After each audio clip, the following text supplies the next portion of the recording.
समाज में बहुत सारे स्पेशल चाइल्ड होते हैं, स्पेशल बच्चे जिनकी कुछ अपनी शारीरिक क्षमताएं होती हैं। उनको किसी के मार्गदर्शन में विकसित करना, उनको उनकी जो क्षमता है उसके आधार पे और आगे बढ़ाना और जीवन के मुख्य धारा में वो कैसे आगे बढ़ें, किस तरीके से उनको ट्रेन किया जाए, इन सारी चीज़ों पर ध्यान देना किसी आम आदमी की बात नहीं है। आपको पता होगा कि समाज में इस तरह के बहुत सारे लोग हैं जो इन सारी चीज़ों के लिए शिक्षित हैं। आज हमारे बीच हैं गाज़ियाबाद के राजेंद्र नगर में स्थित ओम साईं स्पेशल स्कूल की निर्देशिका श्रीमती मंजू गुप्ता जी। श्रीमती मंजू गुप्ता जी पिछले कई वर्षों से स्पेशल बच्चों के लिए कार्य कर रही हैं अपनी संस्था के माध्यम से। आइए मंजू जी से बात करते हैं कि वो कैसे इस क्षेत्र में आई, कितने दिनों से ये कार्य कर रही हैं और क्या उनके विचार हैं इस संबंध में। आइए जानते हैं। आपका बहुत बहुत स्वागत है। नमस्कार। आप सबसे पहले बताएं कि ये शुरुआत कहाँ से हुई? शुरुआत तो शादी के बाद हुई। शादी के कुछ वर्षों के बाद यूँ कहिए। मेरी 2 बेटियां हैं और 1 लड़का है। तो जब बेटी मेरी बड़ी वाली हो गई थी उसके बाद जहाँ मेरे पति काम कर रहे थे वहाँ पर एक कोर्स था, that was like special educator. तो कुछ भी करना था कि चलो डिसाइड हुआ कि पास में है और एक ऐसा कोर्स है टीचर के लिए, तो कर लेते हैं जी। तो यूँ सोच के हमने कर लिया। नॉट लाइक कि मुझे इसी फील्ड में जाना है या ऐसा कुछ करना है, प्लान नहीं था। जी। कोर्स करना है कि चलो पढ़ाई कभी व्यर्थ नहीं जाती है, तो अभी एक अपॉर्चुनिटी है, ये कोर्स मैं कर लेती हूँ। तब मैंने ये कोर्स किया स्पेशल बच्चों को पढ़ाने के लिए, स्पेशल एजुकेटर। फिर ये संस्था का ख्याल कैसे आया? हाँ, फिर ऐसा हुआ कि भाई अब जब कोर्स किया, 1 साल का उस वक्त हुआ करता था डिप्लोमा। फिर लगा कि अच्छा अब कोर्स कर लिया। मेरे पास जो पेरेंट्स जिनके साथ मैंने ट्रेनिंग के दौरान जिन बच्चों को मैं देखती थी, ट्रेनिंग जिनके ऊपर करती थी, उनके पेरेंट्स को लगा कि बहुत छोटे छोटे बच्चे थे, तो उनको ऐसा लगता था मम्मी के साथ ही काम कर रहे हैं। देन उन्होंने हमें अप्रोच किया कि हमारे बच्चे अब कहाँ जाएंगे, तो आप इसको कंटिन्यू कर लीजिए। तो कंटिन्यू किया। फिर मुझे भी धीरे धीरे उसमें अच्छा लगने लगा कि आप अगर किसी के साथ काम करते हैं और आप जो कर रहे हैं वो बच्चा सीखता जाता है। और हर एक शब्द, चूँकि मैं जो हूँ स्पेशल टीचर, जो बच्चे सुन नहीं सकते, बोल नहीं सकते हैं, उन बच्चों के लिए मैं स्पेशली काम करती थी उस समय। तो जब बच्चा एक भी शब्द बोलता था, जैसे जैसे वो उसकी जो वोकैबुलरी है वो बढ़ती थी ना, तो ऑफ कोर्स बहुत खुशी होती थी। अचीवमेंट 1 मिला, 2 मिला, ऐसे करके तो धीरे धीरे उसमें इंटरेस्ट और ज़्यादा आने लगा। जब आप किसी भी चीज़ में सफल होते हैं, सफलता का जो स्वाद होता है वो बहुत अच्छा लगता है। देन आप उसको दुनिया से के साथ करते हैं। तो ऐसे करके और बच्चे जुड़ते चले गए। तो मेरे ख्याल से मैं कोई 2 या 4 साल के लगभग मैंने शायद वहाँ पे बच्चों के साथ में, क्योंकि मेरे भी बच्चे छोटे थे तो मैं घर पे ही उनके साथ में काम करती थी। तो मैंने जो कुछ साल भर में सीखा था वो मैंने उन बच्चों के साथ में काम किया और मेरा बहुत अच्छा अनुभव रहा, सेटिस्फेक्शन रहा कि चलो मेरी वजह से जो मेरे पास जो बच्चे आते हैं वो बोल रहे हैं और सीख रहे हैं। फिर और माता पिता का जो मेरे लिए जो उनका ये रहता था, अरे मैडम आपने बहुत हमारे बच्चे को इतना अच्छा सिखाया, दैट वाज माय मोटिवेशन। तो यूँ करके शुरू हुआ। फिर हम ट्रांसफ़र होके यहाँ आ गए। उसके बाद हस्बैंड का ट्रांसफ़र हुआ तो हम लोग यहाँ अब शालीमार गार्डन यहाँ पर स्थित हो गए। फिर यहाँ आने के बाद फिर अपना काम तो पीछे छूट गया। अब सोचा कि चूँकि मैं ऑलरेडी इसमें इतने काम कर रही थी, तो मेरी बिटिया एक बार बीमार पड़ी। मैं उसको डॉक्टर, एक चाइल्ड स्पेशलिस्ट हैं डॉक्टर नवीन त्यागी, उनके पास ले गई दिखाने के लिए। तो ऐसे बातचीत में पता चला आप क्या करती हैं, तो मैंने बोला हम तो ऐसे स्पेशल एजुकेटर हैं और जो बच्चे सुन बोल नहीं सकते हैं मैं उनके लिए काम करती हूँ। तो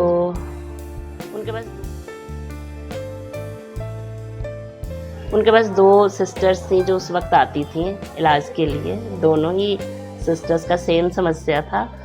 तो उन्होंने बोला अच्छा मेरे पास ऐसी 2 बच्चियां हैं और शायद उनके पेरेंट्स भी कोई टीचर ढूंढ रहे हैं, तो मैं आपका रिकमेंडेशन उनको दे दूँगा। जी जी।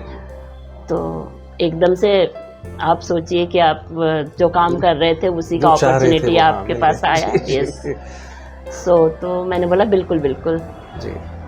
इस तरह से वो बच्चे मेरे पास आने लगे और फिर मैंने उनके साथ में अगेन मेरे छोटे बच्चे थे, then I started from home कि ठीक है आप घर पे आ जाइए और मेरे पास जो भी टाइम है आफ्टरनून का जो मेरे पास टाइम होता था वो मैं उन बच्चों के साथ में फिर काम करने लगी। फिर कुछ वर्षों के पश्चात जो आईडीडी के बच्चे हैं उस वक्त की, जो आपका जैसे एक हम लोग जिसमें बोलते हैं डाउन सिंड्रोम एक बच्चा था, तो चूंकि इस एरिया में कोई था नहीं, ऐसी फैसिलिटी नहीं थी, ये एरिया डेवलप हो रहा था। तो उनके पेरेंट्स बाई चांस मुझे मार्केट में मिले या उनको डॉक्टर साहब के थ्रू, डॉक्टर साहब ने बहुत हेल्प किया है, मतलब वो हर पेशेंट जो इस तरीके का आएगा वो मेरे पास भेज देते थे कि आप मैडम के पास जाइए, वो आपको शायद गाइड करेंगी। तो मैंने बोला नहीं मैं तो इन बच्चों के साथ नहीं करती हूँ।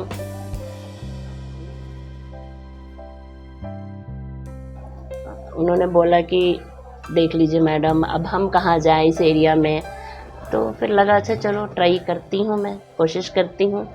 तो मैंने उनके साथ भी अपना काम किया। जब मैंने उनके साथ काम किया तो मैंने देखा कि थोड़ा मॉडिफाई करके अगर मैं उन बच्चों के साथ भी काम कर रही हूँ इम्प्रूवमेंट उनमें भी हो रहा है। सो रियलाइज़ हुआ कि ठीक है जो भी ऐसा बच्चा इस एरिया में और जो मुझे अप्रोच कर रहा है तो मैं काम करती हूँ उसके साथ। फिर मैंने उनके साथ भी करना शुरू किया। देन ऐसे कर करके एक थोड़ा मदर्स के साथ में मेरा बहुत अच्छा रैपो हो गया, टीम बन गई। आप यूँ कहिए कि वो हमारी सहेलियाँ बन गई बच्चों को लेकर आते आते और ऐसे बच्चों के बारे में बातचीत करते करते। फिर देन 2-4 मदर्स ने मुझे बोला कि मैडम स्कूल खोलिए, क्योंकि हमारे बच्चे जहाँ हम भेजते हैं वो काफ़ी दूर है जी। और जो आने जाने में जो हमारे बच्चों का समय लगता है, और चूँकि ये बच्चे थोड़े डेलिकेट होते हैं, उनको बीमारी थोड़ा जल्दी होती है, बीमार होने की वजह से छुट्टियाँ हो जाती थी। और फिर मैं तो 1 घंटे के लिए पढ़ाती थी और अगर स्कूल खोलेंगे तो 4-5 घंटे बच्चे रहेंगे तो हम और एक्टिविटीज़ उनके साथ कर सकते हैं। ठीक है, फिर उनके सहयोग से स्कूल स्टार्ट किया 2 बच्चों के साथ में, और आज मैं यहाँ हूँ। स्कूल जो स्टार्ट किया वो किस सन की बात है? ये 2003 की बात है। वैसे मेरा एक स्कूल मैंने 1999 में शुरू किया, बट उस वक्त मेरा बेटा होने वाला था तो मैंने उस स्कूल को फिर 1 साल के बाद क्लोज कर दिया, 2 साल के बाद। देन अगेन मैंने 2003 में दोबारा अपना स्कूल शुरू किया और आज तक वो स्कूल चल रहा है। इसका नाम ओम साइंस स्पेशल स्कूल है जी। दिल के बहुत करीब है और अभी तक हम कम से कम 500 बच्चों के साथ हम ये स्कूल काम कर चुका है। मतलब 500 तो जस्ट एक रेशियो में स्कूल का बता रही हूँ, बट काफ़ी बच्चे हैं इस एरिया के और नियर बाई एरिया के जिनके साथ मैं वर्क कर चुकी हूँ जी। सही बात। तो इन स्पेशल बच्चों के साथ काम करते हुए आपको कोई खास किस्म की परेशानी भी आई? नहीं, परेशानी तो हम नहीं बोलेंगे कभी भी, क्योंकि हम जिस फील्ड में काम करते हैं, जिस फील्ड में क्या आप मेरे किसी भी फील्ड की बात लीजिए, 2 चीज़ें होती हैं, नेगेटिव एंड पॉजिटिव। तो नेगेटिव चीज़ें तो अगर हम ढूंढने जाएं बहुत सारी हैं, बट फॉरगेट इट।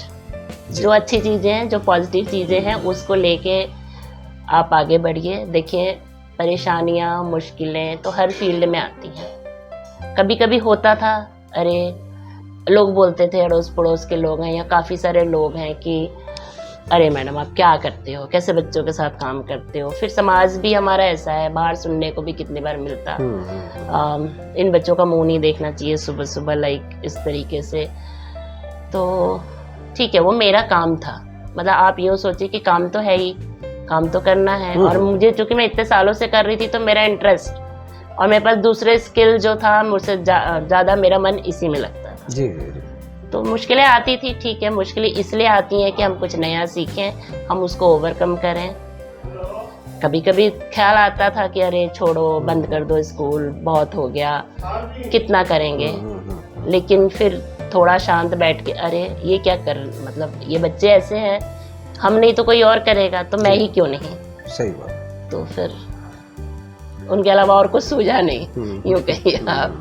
जो एक बार अब लगा हमारा निकल गया, तो फिर बस उसी लाइन में हम रहे। तो अभी जो कार्य आपका चल रहा है जी, तो उसको एनजीओ में कन्वर्ट उसी समय से आपने कर लिया था या बाद में? हाँ, तो एनजीओ बहुत काफ़ी पहले मैंने बना लिया था कि चलो हम एक एनजीओ, मेरे हस्बैंड ने भी बोला कि चलो हम एक एनजीओ बनाते हैं, सो दैट कि अगर मैं वो काम कर रही हूँ तो उसका कुछ तो, किसी बच्चे को कोई चीज आपको कुछ चाहिए, उसको सर्टिफिकेशन चाहिए। हाँ। या यूँ भी होता था कि चलो किसी ने अगर बोला कि मेरे बच्चे के बारे में 2 लाइन आप लिख के दे दीजिए, मुझे कहीं उसको दिखाना है या कुछ करना है, तो मेरे पास कोई तो अथॉरिटी होनी चाहिए। फिर हमने एक अपना डिसाइड किया कि एनजीओ बनाते हैं। फिर एनजीओ बनाया और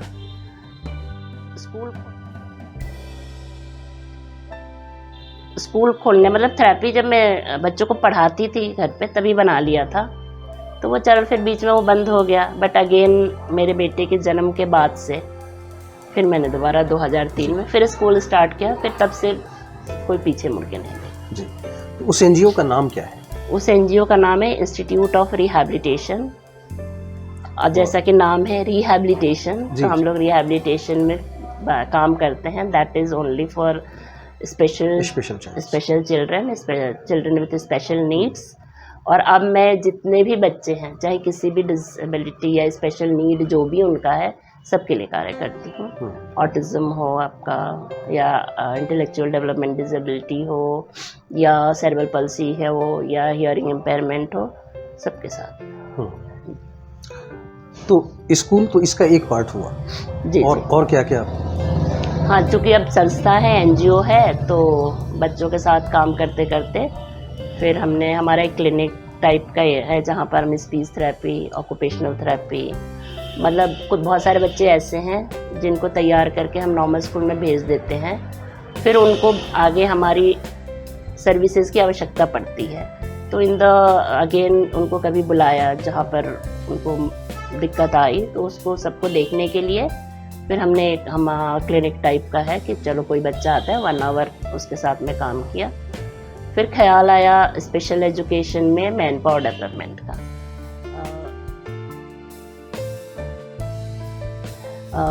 चूँकि ये ऐसा फील्ड है, इसमें जल्दी कोई आना नहीं चाहता है, टीचर्स की भी कमी है, तो हमने मैन पावर डेवलपमेंट के लिए फिर गवर्नमेंट में अप्लाई किया। That is rehabilitation council of India, Bharat सरकार की संस्था है जो टीचर ट्रेनिंग प्रोग्राम्स के लिए एफिलिएशन देती है। सो वहाँ हमने अपना ट्राई किया, उसके लिए हमने अप्लाई किया। उसके बाद से हम लोग 2008 से मैं टीचर ट्रेनिंग प्रोग्राम चढ़ा रही हूँ, मैन पावर डेवलप कर रही हूँ। जी, जो आपने बताया, इसमें अगर कोई आना चाहे उसकी क्या? हाँ, जो मैं टीचर ट्रेनिंग प्रोग्राम चला रही हूँ, ये 2 इयर्स का diploma in special education programme है। इसके लिए जो आपको एडमिशन लेने के लिए जो क्राइटेरिया है, दैट इज़ 10+2, 12th पास होना चाहिए बच्चा आपका।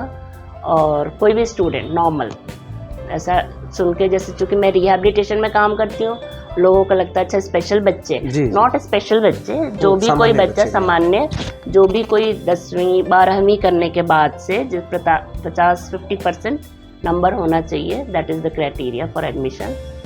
और वो उन लोग का एडमिशन हो सकता है।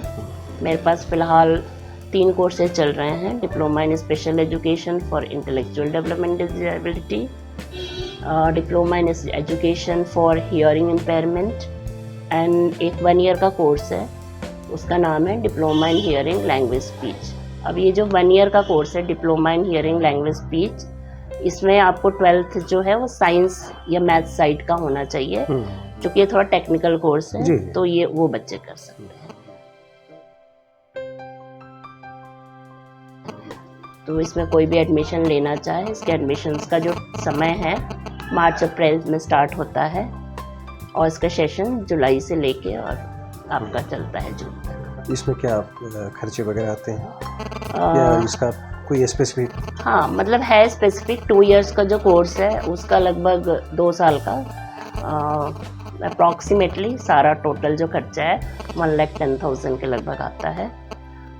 और आपका जो 1 ईयर का है उसका 50 मतलब डिपेंड करता है, जो भी डिसाइड करती है काउंसिल उसके हिसाब से है। जिसमें और आपका उसके बाद फिर उसको हाँ जी, जिसमें आपका मैं वो बता दूँ ट्यूशन फी एंड ओवरऑल और जो कुछ डेवलपमेंटल चार्जेस एंड एवरीथिंग, सो पूरा जो कोर्स कंप्लीट करने के लिए उतना ही लगता है जी। तो उसके बाद फिर आप जब कोर्स कंप्लीट हो जाता है तो फिर सर्टिफिकेट आप सर्टिफिकेट हम नहीं देते हैं, हम लोग एजुकेशन कराते हैं, पढ़ाते हैं। Certificate rehabilitation council of India ही देती है, गवर्नमेंट ऑफ इंडिया की तरफ से उनके एग्जामिनेशन भी कंडक्ट होते हैं और सर्टिफिकेशन वहीं से मिलता है।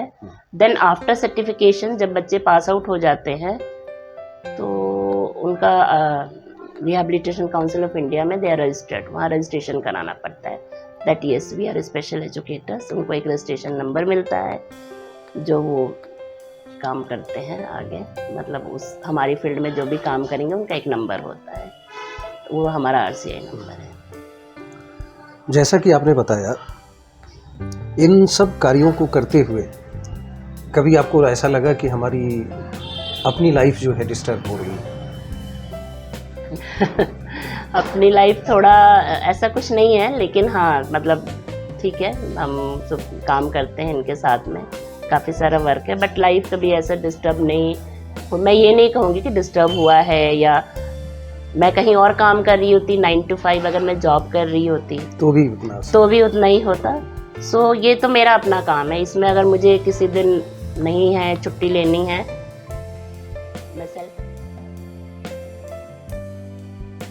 मैं सेल्फ एम्प्लॉयड हूँ, मेरी अपनी संस्था है, तो ऐसा कुछ मेरा रूटीन या ऐसा नहीं है। हाँ, अच्छा लगता है जिस दिन मेरी छुट्टी होती है, मैं अगर नॉन स्टॉप 10 दिन काम नहीं करूँ तो मुझे लगता है कि अच्छा कुछ तो मिसिंग है, क्योंकि ऑलरेडी इतने साल हो गए हम। और आपके लिए आसान इसलिए भी हुआ कि चूँकि हाँ, मेरे हस्बैंड जो इस फील्ड में हैं, जी जी, तो उनका उन्हीं के एक्चुअली जो कुछ भी है सब उनके ही मार्गदर्शन में है। जैसे जैसा वो मार्गदर्शन करते गए वैसे हम लोग करते गए। सपोर्ट हमेशा रहा है, अब तो वो रिटायर हो चुके हैं और उनका 24 घंटे हमारे साथ सपोर्ट है। इस दौरान इस यात्रा में कुछ ऐसे बच्चे जो आपको आज भी याद हैं और उनकी चर्चा आप करना चाहें? बिल्कुल सर, बहुत बच्चे हैं, मुझे लगता है शायद ही कोई बच्चा ऐसा हो जो रह जाता है, अदरवाइज़ हम लोग, हमारे जो बच्चे हैं हमेशा याद रहते हैं, मेरे दिल के किसी कोने में रहते हैं। मैं उनको अगर देखते साथ ही मुझे याद भी आ जाता है कि ये हमारा पढ़ाया हुआ बच्चा है। आपके जो हमारे हियरिंग इम्पेयर्ड बच्चे हैं, देयर मीन्स उनका माइंड वगैरह सब कुछ ठीक रहता है, वो एक सर्टेन लेवल तक काफ़ी ऊपर तक जाते हैं। मेरे अभी बहुत सारे ऐसे पढ़ाए हुए बच्चे हैं जो जॉब कर रहे हैं, जिनकी शादियां हो चुकी हैं, जिनका घर बस चुका है। अभी रिसेंट में मेरे ऐसे कई सारे स्टूडेंट्स हैं, शायद मैंने जिनको 2 साल 2.5 साल की एज में उनको तैयार किया था और वो नॉर्मल स्कूल में जा रहे हैं, they are just like other students, वैसा ही है। एक बच्चा है अभी, उसने अभी 10th के एग्ज़ाम दिए और उसमें बहुत अच्छा, means he got 100 out of 100 in maths and overall he got 80%। और उसको साइंटिस्ट बनना है और साइंटिस्ट की बनने के लिए वो अपना तैयारी कर रहा है। उसके लिए मैं बहुत मेरी गुड विशेज़ है कि वो साइंटिस्ट बने। वो साइंटिस्ट बनेगा तो उसके साथ साथ मेरा भी नाम उतना ही होगा, ठीक है। तो हर टीचर का अपना एक स्वार्थ होता है। और बच्चे और भी हैं, पुराने बहुत सारे बच्चे। उस बच्चे का नाम बता दीजिए आप। उस बच्चे का नाम अमन है। ऐसे तो एक बच्ची है शिवांगी, वो भी 2.5-3 साल की उम्र से ही यहीं पास में ही है हमारे घर के, वो भी मेरे दिल के बहुत करीब है। अभी वो 12th में है और 10th उसने काफ़ी अच्छे से पढ़ाई करके और काफ़ी अच्छा स्कोर किया है। और एक बच्चा है भारत, वो अभी ग्रेजुएशन कर रहा है फिज़िकल एजुकेशन में उसने भी केंद्रीय विद्यालय से पढ़ाई की है। आज चूँकि हमारे यहाँ दिवाली मेला था, तो आप यूँ समझिए कि एक पुरानी टीचर मिली, तो बहुत सारे पुराने बच्चे मुझे याद आ गए। एक जी, बच्चे का जिक्र हुआ, 2 बच्चे यूँ कहिए, वो उसके फादर भी एयरफोर्स में थे, तो उनकी ट्रांसफ़र हो गई। वो अब पूना में है, रिटायरमेंट ले ली है और वहीं सेटल डाउन है। वो बच्चा बहुत अच्छा कर रहा है। दूसरी एक लड़की थी, उन दोनों की शादी की बातचीत चल रही थी हमारे थ्रू, तो ठीक है कि कैसा रहेगा, क्या है, ये सब होती रहती हैं। पुराने बच्चे भी मिलते रहते हैं। बहुत सारे बच्चे हैं, अनगिनत बच्चे हैं। मेरे सही को बात। नाम भी याद है, सही रिया, बात। शावेज, फरमान। शावेज फरमान 2 भाई ऐसे हैं जो बहुत ही लोअर कैटेगरी से आते हैं। उनकी फाइनेंशियल कंडीशन अच्छी नहीं थी, बट मुझे लगता है जब वो 4 साल की एज के थे दोनों भाई, मैंने तब से, अब वो 12th कर चुके हैं हमारे यहाँ से और कहीं ना कहीं नौकरी कर रहे हैं। पूरा मतलब बहुत अच्छा लगता है। वो कभी भी कुछ भी उनको फ़ोन करिए, बुलाइए, वो हाजिर हो जाते हैं। जी। आते हैं, मिलते हैं, जी। हर चीज़ में वो हैं। और मतलब ऐसे ऐसे तो बहुत बच्चे हैं सर जी, बहुत बच्चे हैं। जी जी जी जी। और ऐसा नहीं है कि आपको हमेशा सफलता ही मिलती है। यहाँ पे मैं बहुत बार हम फ्रस्ट्रेटेड भी हो जाते हैं। हमें लगता है कि थम सी गई है, बच्चों का जो हमें चाहिए हमें वो मिल नहीं रहा है। तो ऐसा फ्रस्ट्रेशन तो होता ही है कि क्यों नहीं हो रहा है। फिर तब लगता है अरे छोड़ दो ये सब, क्या है, इतना मेहनत करो फिर भी मतलब नहीं हो रहा है। बट अगेन फिर 2-3 दिन, 1 हफ्ते, 1 महीने अपने आप को थोड़ा रोकिए, जी जी। दोबारा से लगते अच्छा चलो कोई नहीं, सोचते हैं कुछ और।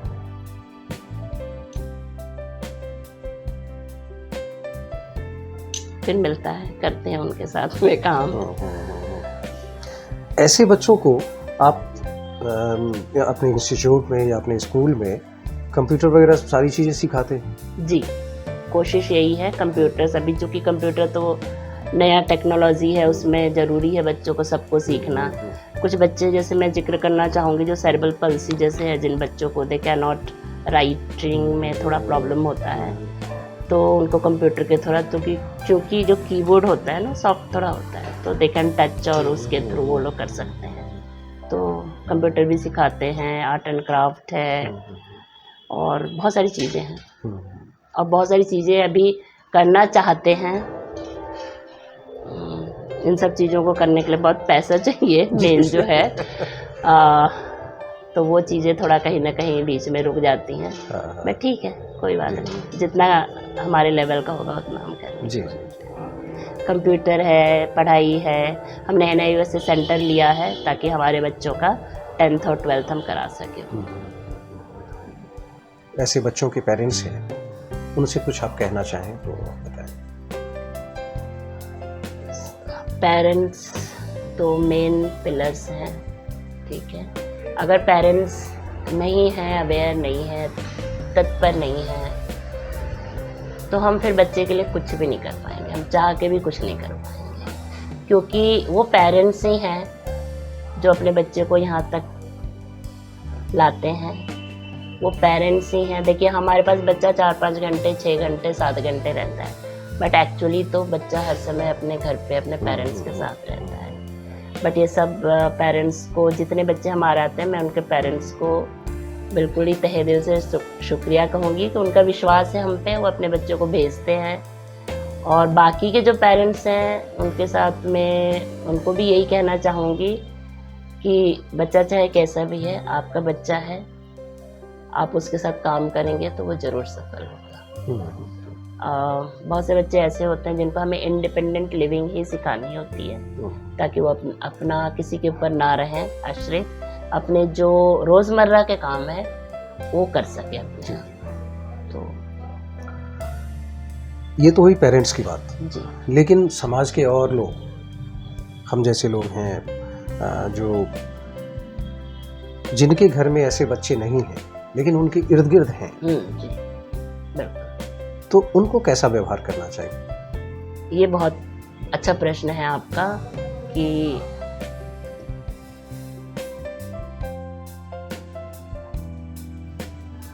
मतलब कहना और करना दो अलग अलग चीज़ें। हम कहते बहुत कुछ है, लेकिन इन बच्चों को बहुत सारे अभी भी जो हमारी जो सामाजिक रूढ़िवादिता है कि इनका मुंह नहीं देखना चाहिए, ये बच्चे ऐसे हैं। आप सोचिए किसी के जिगर के टुकड़े को अगर इस वाली भाषा में हम कहते हैं तो उस माँ बाप के दिल पे वो भी एक बहुत बड़ा कारण है, उस माँ बाप के दिल पे क्या बीतेगी। तो ये हमारा जो समाज है इसमें सबको ये समझने की आवश्यकता है कि वो भी समाज का एक हिस्सा है, वो भी हमारे जैसे ही हैं, उनको भी वो प्यार चाहिए, वो सम्मान चाहिए, वो दुलार चाहिए। अगर आप उनके लिए कुछ कर नहीं सकते हैं तो कृपया उनके लिए कुछ शब्दों का भी इस्तेमाल ना करें।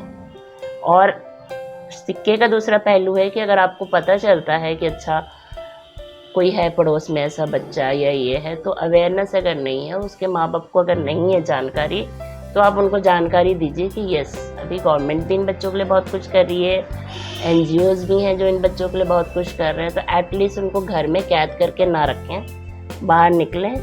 और बहुत सारे लोग हैं, ऐसा नहीं है, संसार है, जो बहुत सारे लोग ऐसे भी हैं जो उनको काम करने के लिए इच्छुक हैं और सहयोग करने के लिए इच्छुक हैं। तो समाज तो उनको अपने से अलग थलग ना माने, उसे अपना हिस्सा माने। मित्रों,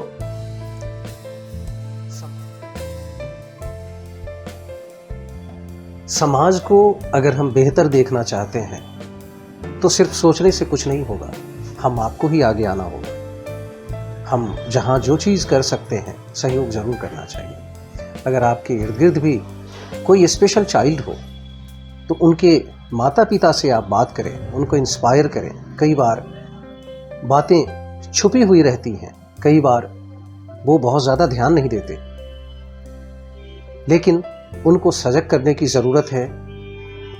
माँ बाप जब सजग होंगे, आस पड़ोस जब सजग होगा, तभी उस बच्चे का भविष्य कुछ बन सकता है।